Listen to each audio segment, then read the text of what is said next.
you do. Let's go ahead and hit on those subjects. So the principles? Absolutely. Okay. So I was thinking about it earlier today, and like, I feel like people are always think that someone that's successful has some advantage, that they're lucky, they got lucky, they have some characteristic about them as to why they're successful. Now, I thought about it today, and I felt like I thought about the 3 principles that I've used to be successful in business, and I think the reason I want to share it is because principles are something that any human being can apply, no matter what their circumstances are, and be successful. And I'd say if I could pinpoint the top 3 for me, the first one would be to surround yourself with great people. And so surround yourself with people, someone like Corey that's willing to help his buddy out, promote his business. Surround yourself with great people as far as who's on your team, your employees, great mentors. So I've had great mentors that have poured into me as I've grown my own business, and then great clients. So if you can surround yourself with great people that are trustworthy, share your same values, are honest, that's a powerful thing to do. That kind of goes back to the old saying that we've all heard: successful people surround themselves with successful people. Exactly. Right. Yeah. And for me too, it's like successful, but also like sharing those same values. Where it's like, people could be successful monetarily, but they could be, they could be super greedy. Absolutely. But it's like, who are the people that are doing good, and really sharing those same core beliefs and values, and some of the same ones as you. The second one, and this has been really, really big for me. When you're starting out in business, like how I got started in business was writing a book. So I wrote this book on job searching when job searching had changed dramatically, and I was hyped up that like, oh, you're gonna make so much money from this. Now it didn't make any money, and so it's like seeing setbacks like that as just learning opportunities for growth. And so there's been so many different times. Like I had a book last year that I thought was going to be, again, like this huge thing. I got a lot of these top industry leaders involved, and I didn't really have the proper execution. Again, there's certain things that's like, okay, well, how do I learn how to do this better next time? The book's great, but I didn't really have a good title on it that made sense so people would understand, and I didn't really have a good marketing strategy from like the 2 months before release to after. So it's not that, like, not seeing like, oh, I'm a failure and this is a horrible book. It's like, okay, well, how can I do this differently next time? And you're going to turn your success into failure, much like Benjamin Franklin, Thomas Edison. Those guys could have quit at any time when their experiments or whatever they were doing failed. But they used that as a learning tool, proceed on, and change history. Any of us can do that. Exactly.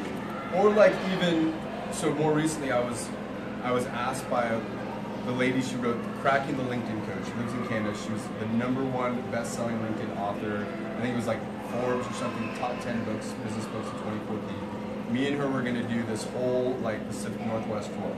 Now for me, that was this huge honor and compliment to even be considered that she wanted to do this with me. And it didn't end up working out for one reason or another, just like her priorities had shifted over a couple months. However, instead of me being so bummed out and like, oh my God, this is a failure, we created an amazing 2-day LinkedIn workshop, and she's a marketing genius, and I'm not great at like having this, like here's your I'm a writer, not like short writer.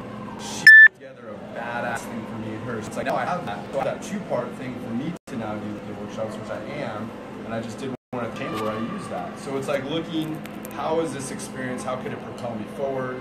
What's the learning lesson here? What's the opportunity? And even though we didn't do it together, I can now do that with somebody else at those facilities. So the concept's still the same, right? And then the third one that I was really, is so important, especially if you're, in anything in life, but if you're a business owner too, is like doing the best you can with the resources you have available. And I think so many of us are so scared to put ourselves out there if it's not going to be perfect. And the truth is I see it like golf. The conditions are never, ever, ever going to be perfect. Never. Never. If you're a business owner, you already know that. For those of you that are getting into business, don't think you're going to get into business and make $1 million right away, because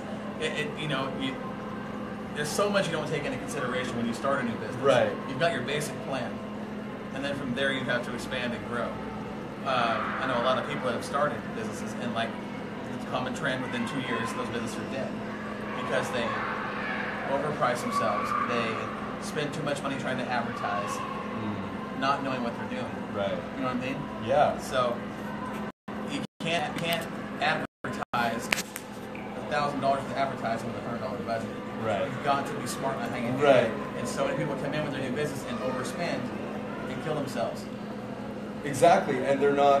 Yeah, so there's that, and then it's like that factor. It's like thinking you have to look like this, like top 10 tier professional. Right? So like when I did my first podcast, I didn't have that professional looking microphone or anything, and all I had was like Speaker Pro, like a 30-day subscription. And I'm like, you know what? If I don't do it now, I'm never gonna do it. I just need to get started, and then down the road, I could get a mic, I could get a nicer setup, I could get a nicer webcam. But it's like, that's where it's like, you do the best you can with the resources you have. I don't have money for the mic, I don't even know which mic to get. Instead of just like, it's like, keep it simple, just doing the best. Well, and a lot of people, and you even asked this, when Sandy and I started this business, he said, why did you pick Albany? You could have went to Salem or Portland or Eugene with this huge customer base. Why'd you start in Albany? Well, we started in Albany because we had the small business in a small community. We put it here so we could work out the bugs at a slower pace. So we didn't want to walk into Salem and open this thing up and fail. You know, so now we had our basic plan. We came in here. There was a lot of stuff we had to tweak. Things that we thought would work really well did. Some things, not so much. And you have no idea how to prepare for that. Right. Yeah. So we took those little things and had to tweak them over a year's time, 2 years' time now, and we've perfected that, and it's made it a successful small business. Right. You know, I mean, I'm pretty proud of what we've done and the way we've done it. We haven't tried to grow too fast. We are working on a second store that we're opening in Hawaii, but we mastered what we were doing here first before we tried to grow.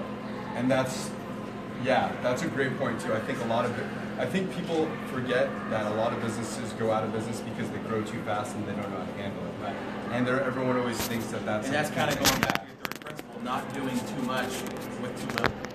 Wait, say it again. Going back to your third principle, not doing too much with too little. Right, with too little. So you've got to be careful when you open a small business how you do things. Yeah. And I think we've done a pretty good job with that. I mean, you kind of watched this place grow over the last couple of years. Yeah, absolutely, I have. It's been a lot of fun. It's been a challenge. Every day's a challenge, and you know, with maintenance or whatever comes up, you just got to be on top of it and know what to do. But when it comes to advertising and making the business grow, you've got to take baby steps, like you're talking about. You got to crawl before you walk. Yep. You know, you can't go out and spend $1 million in advertising when you're only making $100,000 a year. You know. Yeah. Like I hadn't had a logo for my business for a year. It's like, well, because I can't afford that right now. I have to focus my money that I have on other things. Right. And just having that, there's like a humility to it too. It's like I started working with people, you know, for job seeking for free because I just wanted to learn the platform better. So now I'm at a level where I can work with people that are at a much higher level, but I had to start somewhere in order to get there. You know, you can't just like, there's like a ego. It's like I can't just start out training the best athletes in the world if I've never trained anyone before. Absolutely. That makes no sense. And so a lot of people want to do that, but there's really, you know, I feel like we weren't meant to grow so fast, and that's why all these lottery winners go out of. Yeah, absolutely. 70% within 5 years because we weren't meant to get that far that fast. There's a certain level of growth. So if someone wanted to get a hold of you to learn about LinkedIn or have you help them with their business grow and be successful, much like we have with Jetstream and you know some of the stuff we've talked about and the principles that we've used, how can they get a hold of you and what should they do? If they want to get a hold of me, I would recommend adding me on LinkedIn because that's going to be the easiest transition. Let me know that you saw the video of Corey's because I typically at this point don't take messages that are just like generic. Right. So they can find you on LinkedIn at Scott Engler. And it's Corvallis is the location. So if you put ENGLER and then the location is Corvallis. And let me know you just saw me on Corey's show, but I'd be happy to talk to you that way. Yeah, ENGLER. Yeah, thanks again, Corey. Absolutely, bud. And you know, I think that I do this because much like I did with Tyler the other day, I know you saw that video. Yeah. And it's something that I believe in, and I want to share it with my friends that are in business to help them grow, help make their business better, their lives better. You know, you do a lot of that kind of stuff, and I know that I've appreciated the stuff that we've talked about, and some of the principles we've applied here, and you know, you come up with some really good ideas. I kind of went, I like that. That makes sense. So if I can share that or share your knowledge with a lot of my friends in business, you know, why not? You know, it's just help each other out, help each other grow, help each other get bigger and better and more successful. So, you guys, I'm telling you, Scott knows what he's doing. He is a master when it comes to LinkedIn and business development, career development. You guys got to get a hold of him, Scott Engler in Corvallis on LinkedIn. He's on Facebook. Get a hold of him. He's got some really great ideas that I've applied, and I much appreciate it. Thanks, Corey. All right, Scott. We'll talk to you soon, buddy. All right. Thanks.